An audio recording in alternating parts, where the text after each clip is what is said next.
All right, I want you to imagine a pizza delivery situation in which you open the door, you hand the money for the pizza is handed back to you, and then somebody says, you could die at any moment. What I'm going to take from that is not like a helpful reminder of my mortality. I'm going to assume that I am about to be murdered. Yep. I like to imagine before he puts the pizza in the box, just writes a little message, just it could happen at any time. Somebody takes that last piece of pizza and then they're like, what is that? What is that? What is it? What does it mean? What? How do I tell my family that I have secretly learned to play the fiddle? So I'm imagining that Pia has like 4 siblings, 2 parents, and 1 grandparent who's living in a nursing home. First, you're going to want to shock your grandmother. You're going to show up, got a duffel bag, your grandmother's sleeping, and she wakes up and she's like, oh my God, Pia learned the fiddle. And then you cut your grandmother's phone line. She doesn't have a cell phone, thank God. You race. No. You have to cut the phone line to the whole nursing home. So like the exterior line that runs to the nursing home. Right, because she could use a different phone. I'm sorry, Hank, I didn't think of that. Great point. So you cut the phone line to the whole nursing home. Then you race to your dad's workplace. He is an accountant? Yes. Nope. He is in the local symphony orchestra where he plays the violin. So she shows up, and her father, of course, begins to weep because he's always wanted Pia to learn the violin. And now she's like a fiddle-playing maestro. Then you go to your mom's work. She's an accountant. But before she goes to her mom's work, she has to burn the orchestra hall with her dad in it so he doesn't tell anyone. That seems like a terrible plan. He might die. Well, I mean, he's not going to tell anybody.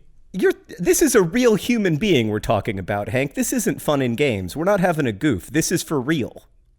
Oh, I apologize. All right, Jesus. I mean, Pia has a real dad who is a real violinist. So then you go to your mom's work. She's the accountant. You play her. What is a great accountant song? Has there ever been a great fiddle song about an accountant? You know, I'm a little bit worried that you've set this goof up and you've built in also 4 siblings. You're going to want to catch them all at the same time. You're going to want to see all their faces as they react to both your fiddle playing and to each other's shock about your fiddle playing. This is the best idea for a YouTube video I've ever heard of.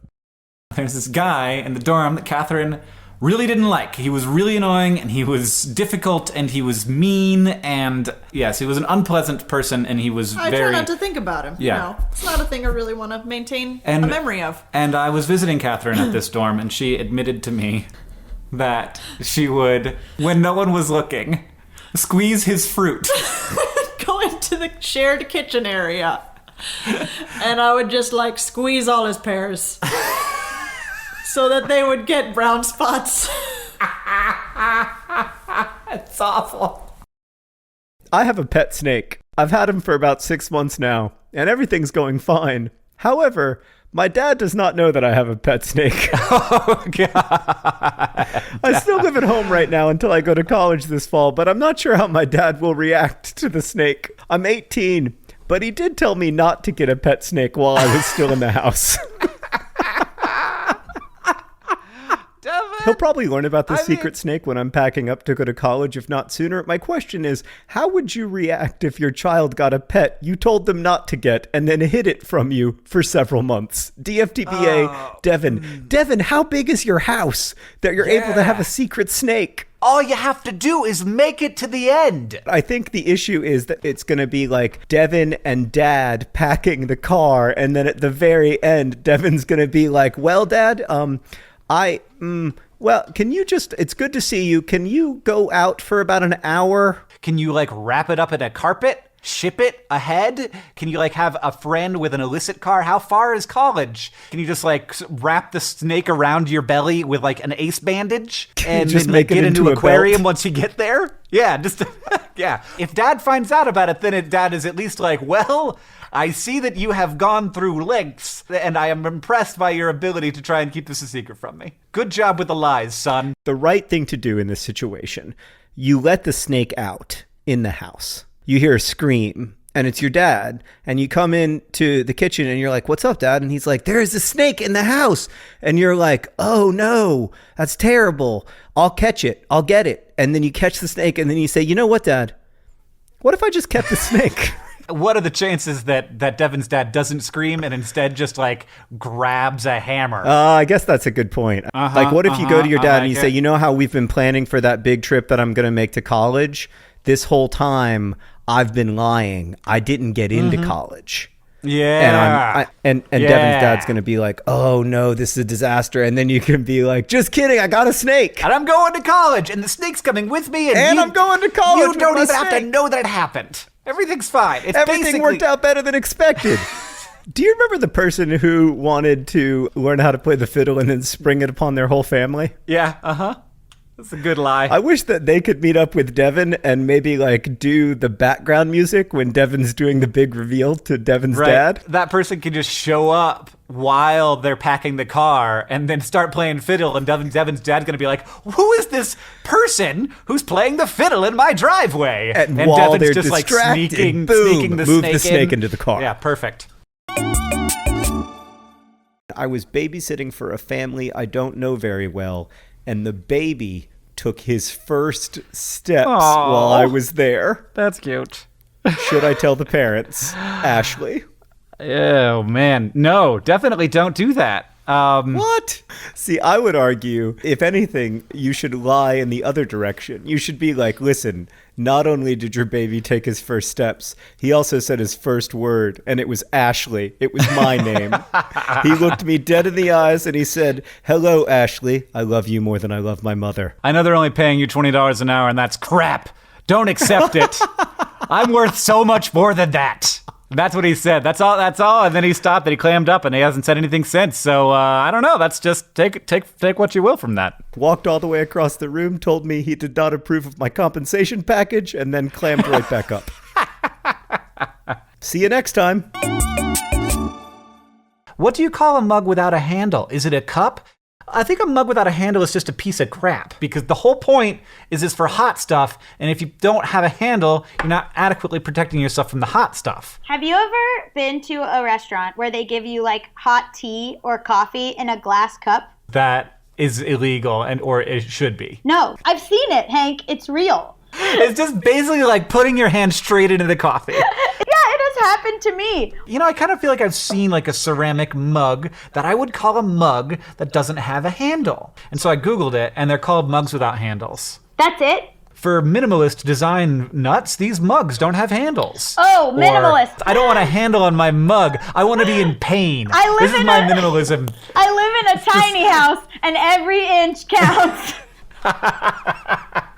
If you go to someone's house and they hand you a mug without a handle, call the police. Just throw it on the ground, like Thor in the Thor movie, and then walk out and say, I won't have another. And then, or just go to all their mugs and break them all and say there are more mugs better than this are available at dftba.com. This is just... with handles. Useless. They're called useless. Next question. I don't like cereal without milk, but I also hate the taste of the milk after my cereal has been in it. How do I reconcile these two things? I have never had this problem. I'm just like, I want as much of that at the bottom of the bowl as possible.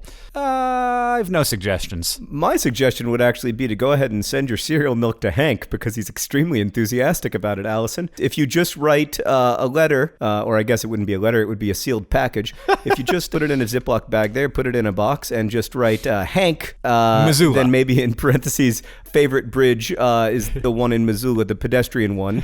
And then beneath that, Missoula, Montana, and a zip code in Missoula, it'll get to Hank. Yeah, or find a friend who really enjoys cereal. Have that friend come over to your house and drink your cereal milk, which is so much more intimate than anything that you can do. Like, it's the most horrifyingly intimate thing. I wouldn't even drink the cereal milk of my children. I would say maybe 3 or 4 years into our marriage, I had a bowl of Raisin Bran, and I did what I always do, which is I went over to the refrigerator and I stuck the bowl of Raisin Bran up against the water thing so that water would come out and then it would water my Raisin Bran, which is how I like to eat my Raisin Bran. And I do not know this about you. That is disgusting. And my wife, I mean, she's never looked at me before like that with just pure disgust. And I have to say, I think that eating your cereal with water is the best way to eat it. You don't add calories. You don't unnecessarily use an animal product. and you get all the sogginess and crunchiness of a good wet cereal. Oh my God. Oh my God. Oh my God, John. Oh my God. It seems inhuman. If you told me a space alien put water on their cereal, I would be like, okay, I guess. But a human? I was born on an airplane, specifically a Piper Seneca 3. I'm looking at pictures of Piper Seneca 3s, John, and I gotta tell you, there's not a lot of room to have a baby on there. This plane only seats 5 passengers. But it landed with 6. I was gonna say, like, I would be freaking out if we started with 5 passengers and for the last hour we had 6, because I would be like, that is the Piper Seneca 3 is not designed for this new creature. All right, anyway, for a few years now, I've been trying to find the plane that I was born on. The info I got was the plane's tag number. Here's my problem. The tag number I got says the plane crashed a year before I was born. Oh, creepy. Which she then dismisses immediately by saying, obviously that's not possible, seeing as I was born on it. But wait, or is it? Unless it's totally possible, and you're living in an alternate timeline, and things just got really weird. Or sometimes planes crash and then they fix them. It's just like a car crash. Sometimes it can be okay. So, John, let me tell you a quick story. I know we're still in the middle of this question, but when I was in Haiti, I got in an airplane. It was about the size of a Piper Seneca 3. It might even have been one. And I was like, hey, what's up, pilot man? And I was like sitting in the passenger seat because like that's how small this thing was. So how long you been doing this? And he was like, decades. And I was like, and obviously like never crashed, so I shouldn't worry about anything. And he was like, actually, no, don't say actually. Don't do that. His plane had crashed like 2 weeks ago. And he had knocked out, not that plane, but the plane that he was flying. And he like showed me the missing teeth in his mouth. And I was like, well, was it a stormy day? Tell me all the reasons why that day is different from this one. Like all of the end. Let's move on. Okay. Upon more searching, I may have possibly found my plane, but it is now owned by an elderly man, and I found him not via the airplane tag number search, but through creepy Googling. Should I contact this man and ask him about the plane and explain how I got his phone number, or is that too weird? Just trying to find my plane, Alicia. First off, Alicia, as far as I can tell, the one thing that we know for sure in this story is that this is not your plane. It's either an old man's plane or it is a plane that's lost in the mountains of Alaska. I suspect that it is the old man's plane, and if I were the owner of a Piper Seneca 3, which is one of the things I hope most in life never to become, I would be absolutely delighted if a child who was born on my aircraft wanted to come and see the plane on which she was born. But if you do that, I have one piece of advice, which is to bring a portable handheld blacklight so you can maybe find some amniotic fluid and see exactly the spot where you came out. I mean, we were having so much fun, and then you made it really gross.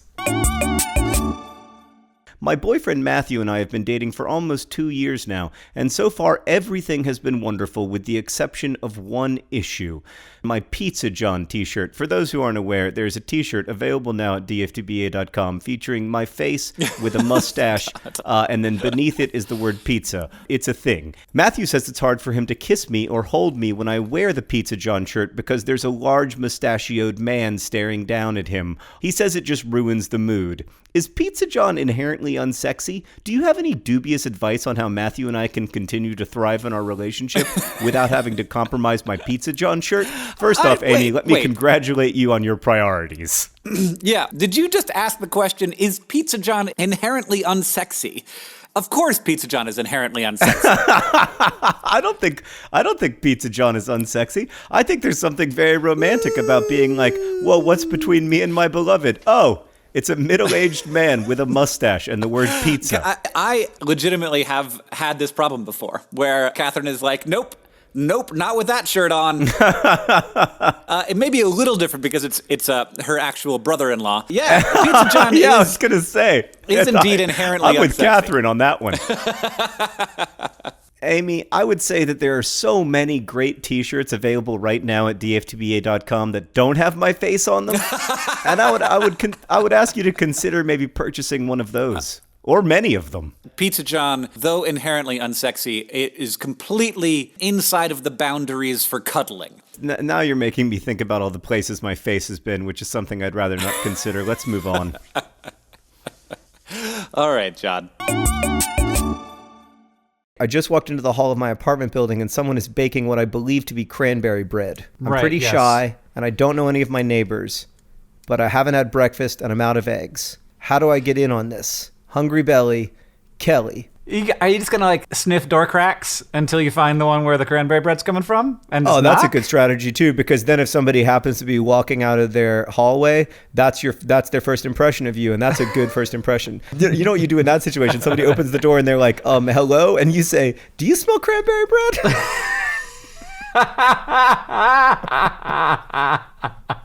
Oh, and then suddenly you're going to have a teammate, and you guys are going to be sniffing doors all down the hallway. And then it's less weird when you knock and you're like, I mean, it just smelled so delicious. It wasn't just me. Multiple neighbors. Joey over here from across the hallway. I'm assuming that this all takes place in the Friends universe. Joey over here from across the hallway also smelled the cranberry bread. And now here we are, Phoebe. It's nice to meet you. Oh, and that's actually how your sitcom starts. Yeah, years and years, and you're all going to get millions of dollars an episode now. I think it actually was only $1 million per episode.